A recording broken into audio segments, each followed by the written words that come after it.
এদিকে দীর্ঘ এক যুগ পর আবারও ৭ গোলের উৎসব করেছে চারবারের বিশ্ব চ্যাম্পিয়ন জার্মানি। আসরের নবাগত দল ক্যারিবীয় দ্বীপরাষ্ট্র কুরাশাওকে বিধ্বস্ত করে নিজেদের আক্রমণ ভাগের শক্তির জানান দিয়েছে জার্মানরা। আর সেই জয়ের উচ্ছ্বাস আছড়ে পড়ে ঢাকা বিশ্ববিদ্যালয়ের টিএসসিতেও। হাকিম মাহির রিপোর্ট। বিনিয়োগ হোক বিশ্বস্ত, আমার পছন্দ সল্ট বে। ওয়েলকাম টু সল্ট বে। এক যুগ পর ব্রাজিলকে ৭ গোলে বিধ্বস্ত করার স্মৃতি ফিরে আসলো জার্মানি কোরাসাও ম্যাচে। ২০১৪ সালে সেলেসাওলাদের ৭-১ গোলে হারিয়ে ইতিহাস গড়েছিল জার্মানরা। এরপর ২ বিশ্বকাপ জুড়ে হতাশার গল্প থাকলেও এবার যেন পুরনো শক্তির জানান দিল ইউরোপের এই পাওয়ার হাউস।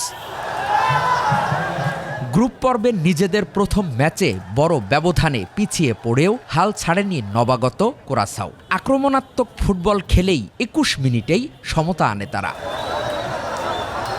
এরপর ম্যাচটা ছিল একচ্ছত্রভাবে জার্মানদেরই। বাংলাদেশের দলটির সমর্থক তুলনামূলক কম হলেও ঢাকা বিশ্ববিদ্যালয়ের টিএসসিতে খেলার পুরোটা সময় ছিল ফুটবলীয় উচ্ছ্বাসের। আমি ধরেন লুথার মেথুজের খেলা আমার ভালো লাগছে, ওইখান থেকে আমি মনে করেন জার্মানি করা। যারা খেলা বুঝে তারা তো অবশ্যই জার্মানি সাপোর্ট করে, যারা খেলা কম বুঝে তারা জার্মানি সাপোর্ট করে না।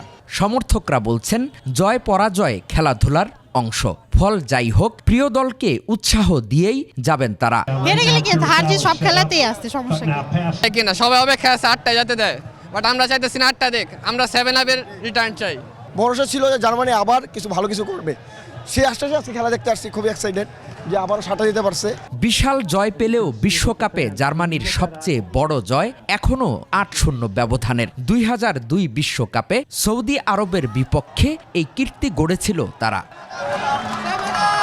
হাকিম মাহি, ২১ টেলিভিশন, ঢাকা। ব্রাজিল